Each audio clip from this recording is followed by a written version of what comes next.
There is free will to expand your consciousness. Is it free will, I am going to drink, I'm not going to drink? No. Have you expanded your consciousness enough to then graduate out of? Hi everyone, thank you for watching. By law, I have to tell you that this is for entertainment purposes only. All videos are property of Psychic Liz Cross, LLC. Thank you. Good morning, everybody. I'm here with the amazing psychic Liz Cross. How are you doing today? I'm with the amazing Mr. Photon. I'm doing great. Thank you. So we're going to do a health and wellness slash spiritual kind of probe today. It's going to be a part one, part two. In part one, we're going to bring in the consciousness of the Buddha and ask him some more kind of metaphysical questions and stuff like that.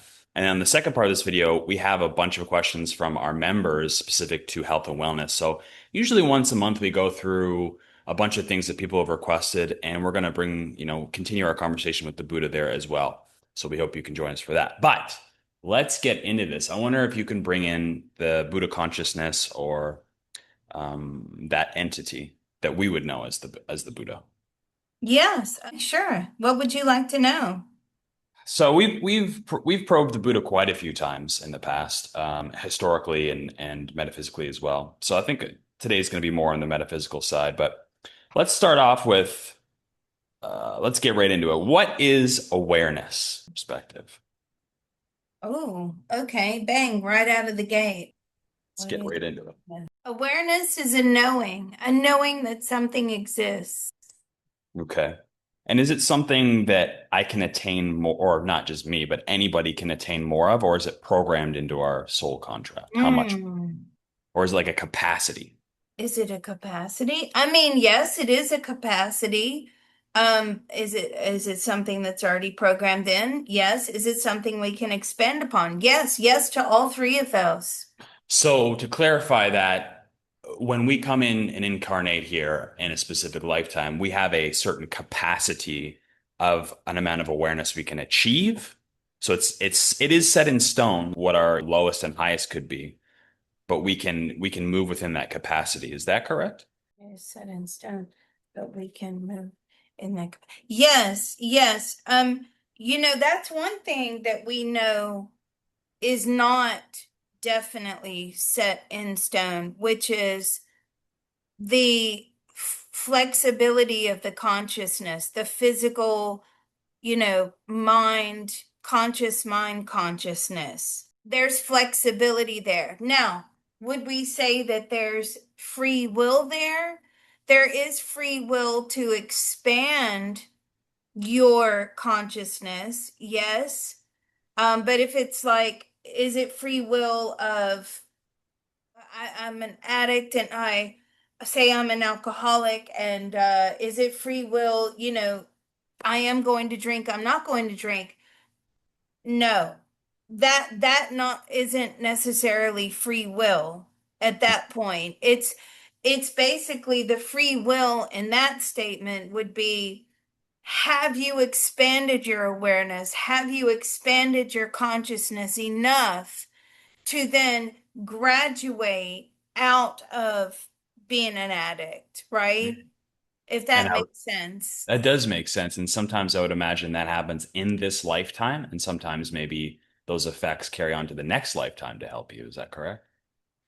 Yes, that is definitely correct. So you'll see some people that maybe do in this lifetime go from a stage of being chained to their addictions to then expanding their consciousness and escaping that in this lifetime, right? And then there's others that maybe we see that never really break that cycle here, but we can't see what happens in the next lifetimes. Maybe they attain some level of consciousness here to break it for the next lifetime. Is that correct? Yes, but also the soul would have devised of a life plan that maybe put you in the state of being an addict, but very helpful in making an assumption of consciousness that you can overcome that addiction. Now, whether you can or you can't is another matter altogether. A lot of people can't. then the soul has underestimated the power of the brain, the power of the wiring, the power of the addiction pathways in the body, in the brain. But that's where the soul makes this assumption. Oh, I know, let's be an addict, and the conscious mind will find a way out of it, and we have faith that it will, right? And so a So, lot of times when people can't, and they often don't, and they die an addict in active addiction phase, that would be a failure. So I would say at that point, what Buddha is also saying to me, actually, is that is a failure in the awareness of the soul. and so would he classify it as the soul contract be like a proving ground where, okay, the soul is estimating that I'm going to go through this amount of suffering or hardship or whatever it is in order to learn lessons. But if it's too much, then we have to write up another contract to come back and do it again to try and meet that goal. So when we say failure, does it really mean, oh, we just have to, we learned something here and now we have to try it again? Like You part of may growth. Yeah, you may be an alcoholic in this lifetime, and your next, oh, well, that didn't work. So maybe the next lifetime we need to be a drug addict or a shopaholic or a hoarder or a gambler or a food addict. You know what I mean? Mm, So it just maybe change up what addiction it is. Maybe the alcohol was far too powerful to be released from, so to be able to heal from that. So now what we have to do is we have to create a different type of addiction, but you still take that addiction energy with you mm, into the next lifetime. mm, Yeah, and again, it's the soul making this assumption of consciousness that you can actually be released from the addiction, And that's really difficult, that it has so much faith and belief in the conscious mind consciousness that, oh yeah, it can overcome the souls. So let's ask Buddha this question. Do you think the souls, who has more awareness? Is it the conscious mind or is it the soul? Well, they both have awareness. They're just different levels of awareness. But if we say the awareness in this current lifetime, who has more awareness? And what do you say that is? The soul. Why do you say the soul has more awareness? Because it knows the future, right? Whereas the conscious mind is just making guesses, or seemingly believes it's making guesses of what the future holds. Everything's kind of a gamble. If I invest in this, I'm guessing that, say, SpaceX, I'm guessing that this is going to be profitable for me in the future. That's based upon probabilities with the conscious mind, but the soul knows the truth, the soul knows the answers. okay. All right, let's switch gears a little bit. What is the Buddha consciousness that we're talking to right now? What do we classify that as? Because we know it's not like it's like is it something that once in a while incarnates as an avatar? Is it a conscious mind creation? What is the energy that we're talking to right now? What is the energy that we're talking to now as we're talking to Buddha? Are you Buddha? It stems from Buddha. It does, but then don't forget there's been over time a lot of energy added to uh being Buddha as well. That concept of what Buddha is, what he's telling me, has evolved over time as well. So Mm. where before, the concept of Buddha was very different to what the concept of Buddha now is now, and it will continue to evolve. And what is the end goal of that evolution? Is it to Mm, its own goal or is it to help humanity what is or the both? goal of evolution? What is your purpose? It's to really motivate humanity, how? It's almost like a guide for living. Will the Buddhist way of life ever die out? And no. And again, there's a lot of ebb and flow with with Buddhism. He's telling me there's times it goes out of fashion, then it's back in fashion. It really aligns with humanity's consciousness. When we need the teachings, they're there and we gravitate towards them. But they're also disposable as well, he says. Maybe there's times in your life when you don't need them. Listen, somebody asked me the other week, and her name was Liz. Hi, Liz. She asked me a very good question. She says, listen, how many of your readings are absolutely spectacular? Everything's going to be fantastic. And I said, but people don't come to psychics because life is good. They come to they come to me as a psychic medium because there's so many unanswered questions. They don't know the direction they're headed. They've got major turmoil and trauma going on in their life. So it's not often that people come to a psychic medium because everything is wonderful. And that's the same philosophy with what Buddha is saying here. When everything's wonderful in life, we oftentimes as humans we forget to give gratitude. We just, we don't think about it. We just try to enjoy it. We're not apprehensive. Well, a lot of us are apprehensive, though, I'm saying, about what's going to happen. And he says, well, no, when you get into a state of life is good, you tend to release a lot of this clinging on to, I need to make sense of what this is.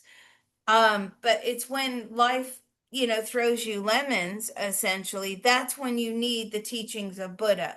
That's when you need to figure it out. Now, he's talking a mile a minute here. What he is also saying is it's really for those of a higher evolved conscious state. It's not, so some of the other religions are very low level consciousness. Okay, so you're looking at, the old religions, not to insult anybody, I'm just passing on the message. Buddhism is more for a higher state of consciousness, a higher flow of consciousness. So would it be then that to look at it on the eyes of we're all going through our own over the lifetimes, our own hopefully path to higher consciousness, right? Some of us take longer than others, but we all kind of get there hopefully eventually one day. So this is just like that when you get to that level, whatever lifetime you're on, then this is more attractive to you. So it's not like once something is better than the other. It's just like when you get to this level, this is what's available. Right, exactly. It's more in alignment with how evolved the individual is. Hmm. Okay. And what is the difference between what is called the Christ consciousness, between what we're talking about now, who we're talking to now? Is there a difference? Is it the same energy, just a different Hmm. um Well, let's ask Jesus, what is Christ consciousness? Well, you know what? It's kind of similar in a lot of ways. Christ consciousness is believing that you are one with the system, you are part of the collective. You're not worried about what's coming down the pike for you. You're not worried about the future. It is basically minimizing ego in a lot of ways. But see, Buddha is disagreeing. He says he believes, now, of course, he's biased, but he believes that you can only go so far with that and you can't go further, and that you need to transition into a heightened state of awareness using something like Buddhism. But I'm saying, well, why do we need to use anything at all? Why can't we just have a heightened state of awareness without having to cling on to any of this guidance. And he says you can, but really when you get to that level, you are you belong to like a monastery Mhm. because you just need that connection with like-minded individuals. But not all the people in their last lifetimes on earth are in a monastery. I mean, some of them live very quiet, unassuming lives, minimal conversation, things like that. They don't necessarily cling on to any sort of belief system other than gratitude. And I'm like, well, then why can't gratitude stand alone as its own individual religion? And Buddha is saying it can. It Wow, can. cool. That's pretty cool. I like that idea. Yeah. Okay. Are there any other similar energies or avatars or in the same vein that I mentioned the Christ consciousness or Buddha consciousness we're talking about now that we don't really know about? We only know about these because we have some sort of connection through our interactions with them and they've been identified as such, Christ or Buddha. But are there ones we don't know about? There are. There's a lot of different realms that we have not even tapped into yet as a human consciousness that are available. And I'm like, well, how do we tap into those realms? And really, you have to get there through intense meditation practices, right? Mm, And I'm talking like it may take you hours to bust through several layers, several different realms in order to get to the realm that you want. I would set the intention first. I'm looking for a realm that will do this in my life and mm. maybe search for it that way. But then, of course, if you don't set an intention, you never know what you may get up there when you're really in that intense meditative state. Right. Yeah. So what would be the benefit of penetrating one of those realms? Or is there a benefit for us? The benefit of penetrating those realms. Well, you would have to bring that into you. It depends, it's very subjective. It's Hmm. what do you want to achieve? As we've recently discovered, there's the health realm, there's the expansion of consciousness realm. Is there a manifestation realm? There is a getting what you want realm, yes. But there's also like a protection realm, a guidance realm, insights. You can get basically whatever you need from those realms, but you have to be able to have those breakthroughs in consciousness to get there. Gotcha. Okay. In terms of the future, in terms of the Buddha consciousness or Christ consciousness or any of those other consciousness, what is the future of another one manifesting in kind of like they did in the past in a physical form? Is that in our future? Something similar to that or something different going to happen?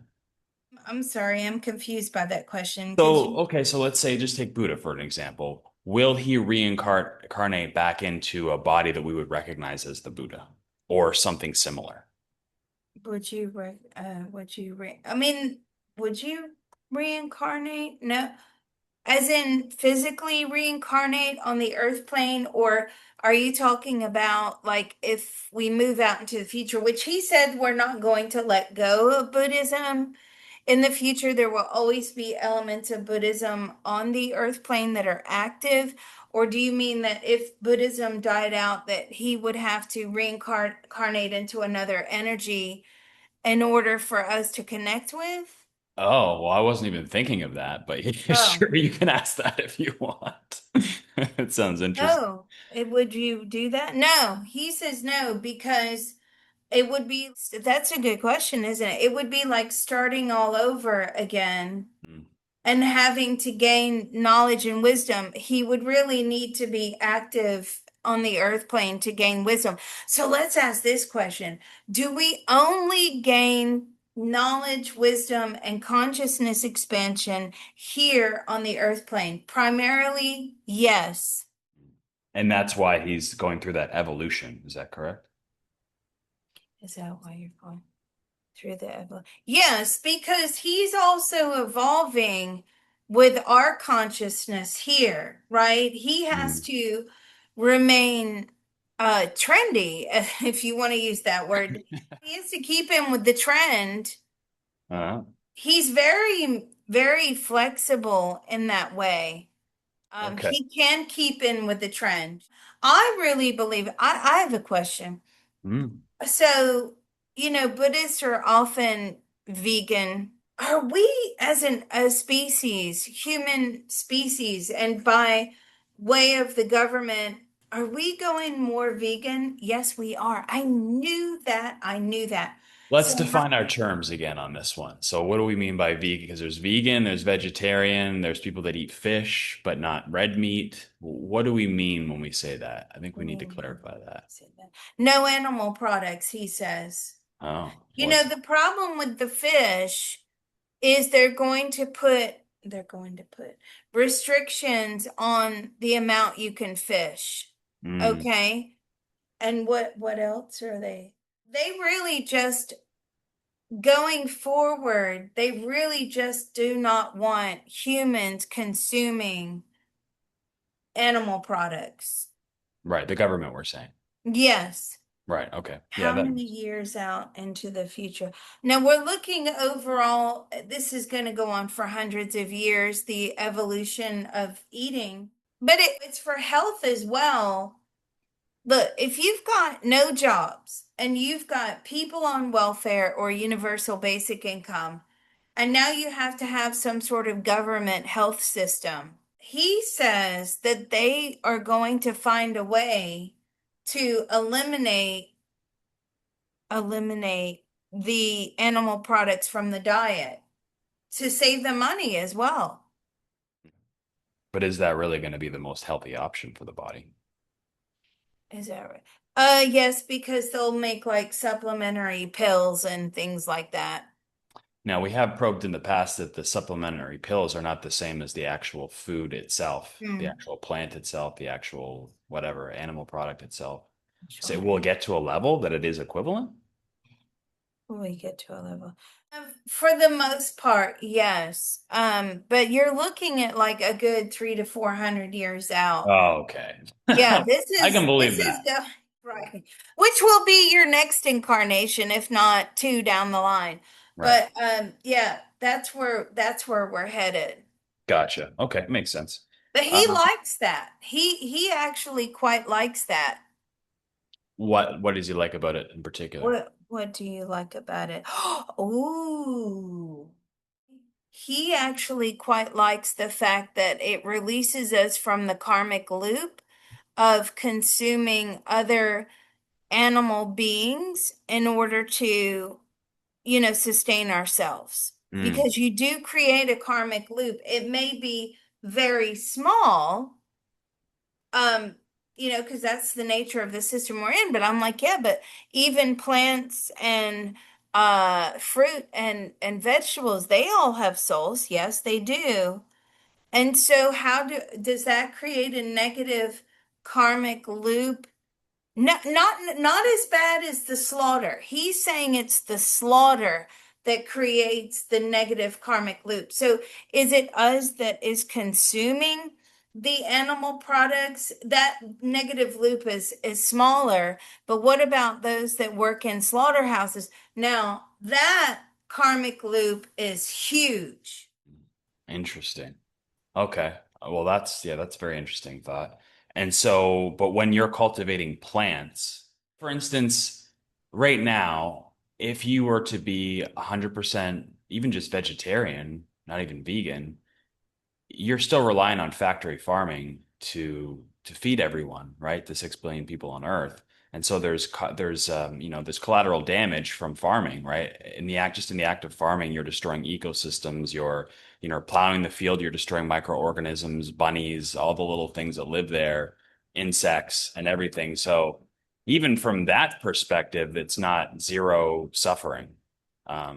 is he excited about this because if this is true 300 or 400 years from now, it would eliminate all of that. There would be no a destruction on the level there is now, even if you are a vegetarian or vegan.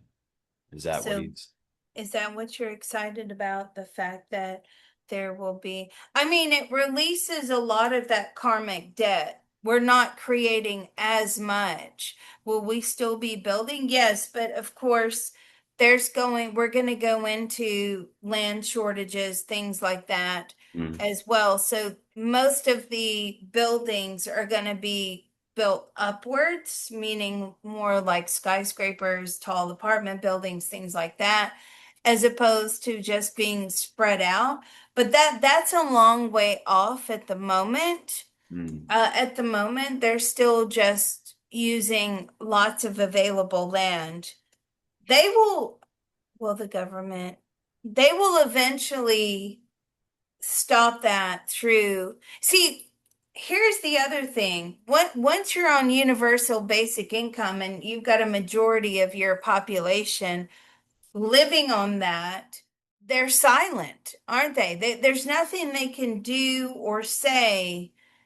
It kind of gives the government free rein to do what they want to do. But he is definitely happier about the lack of consumption of animal products. Okay. All right. Switching gears again. I've heard this a lot. People seem to say that time is speeding up since around like 2020. Mhm. Is that true? Is our consciousness or awareness of time or the way we perceive it, is things speeding up? Or am I just getting older? Yes and yes. And so look, is time speeding up? Time isn't actually speeding up. It's just our concept of time, our consciousness of time is speeding up, but it's not actually speeding up. Okay, so what is the purpose of that, if there is one, for us to perceive that It's the that way? purpose of perceiving. It really is about what is it? Okay, say that again. It really is about what?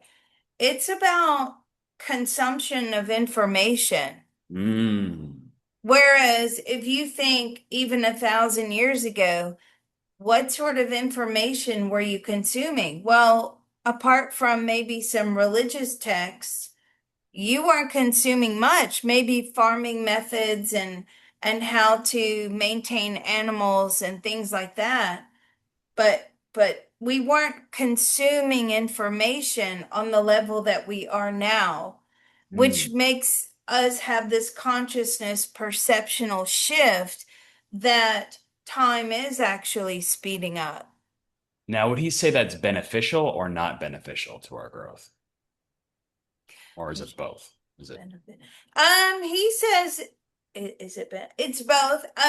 It's beneficial in terms of where, going through the information at such a high rate of speed. For consciousness expansion, yes, it is beneficial on a lot of levels, but it also can be a psychological trap, with the addictions and things like that. You have to strike a balance. And he says, if you ask me to provide that guidance in your life so that you are striking a balance, he is happy to do so and to help those in need of. I'm saying, are you actually saying that you're going to loan energy? Yes. I mean, Buddha loans energy all the time. Now, don't forget, if you borrow energy from something out there, it always has to be repaid back. Right. That's my next question. What's the cost of that? At what cost? Yeah, it has to be repaid. Okay, and how would that be repaid? What's that Oh, look like? okay. Slowly over time, the soul would have to pay back those debts. So when it's accumulating good karma, it will have to, it's just like paying a loan here on the earth plane, right? But do you have to pay it with interest? No, you don't have to pay it with interest. Okay. Practically, what would that look like? So let's say tomorrow, my meditation practice, I wake up and I ask Buddha if I can have some more energy to balance me in my modern technological life. What would I get that, right? And what does that look like for me? Does that mean I'm just more resilient moving through my day? Is it less suffering? What's the benefit of that? It's practicing mindfulness. Hmm. Okay, so he's helping me with my ability to practice mindfulness throughout my day. Yes, Ah, that everybody needs to be in a state of mindfulness, but I'm going to say, as we're being these massive consumers of information, see, those two are opposite, right? Consuming information is on such a fast and easy scale is actually in direct opposition of practicing mindfulness. So hmm. you're just going from one short to the next, right? Or one piece of information to the next piece of information. Are you practicing mindfulness on how much you've consumed today, how that information has made you feel, how it's affecting you, um, things like that, of that nature. So Uh, you're basically setting the intention to be mindful in the face of that world that we're facing. So by asking him for help, then you can stop yourself and be like, how does this make me feel? Should I watch this next video? Should I take a moment to reflect on it? Is that the power that we're getting from this? yes, but even after you watch the video, was that information beneficial to me, Mm, right? right. A lot of people are consuming celebrity news, okay? Brad Pitt and Angelina Jolie's daughter makes an appearance. Okay, how did that information benefit you? Mm, And how does consuming loads of that information actually benefit you?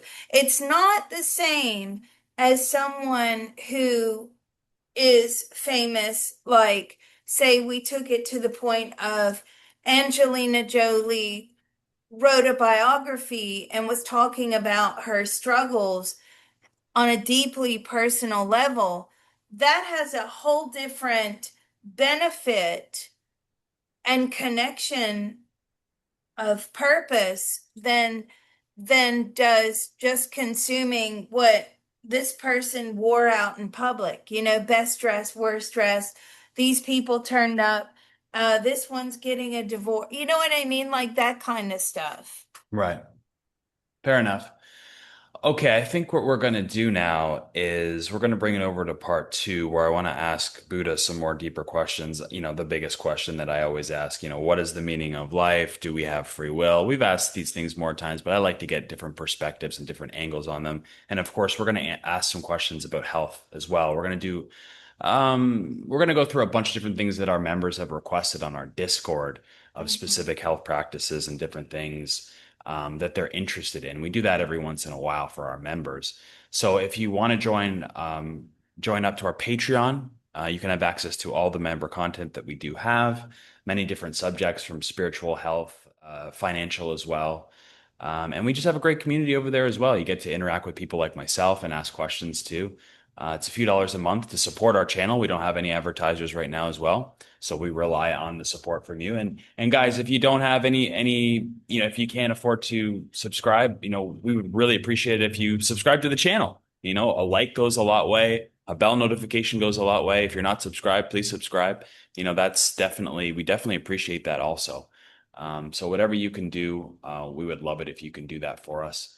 And either way, we hope to see you on the second part of this video.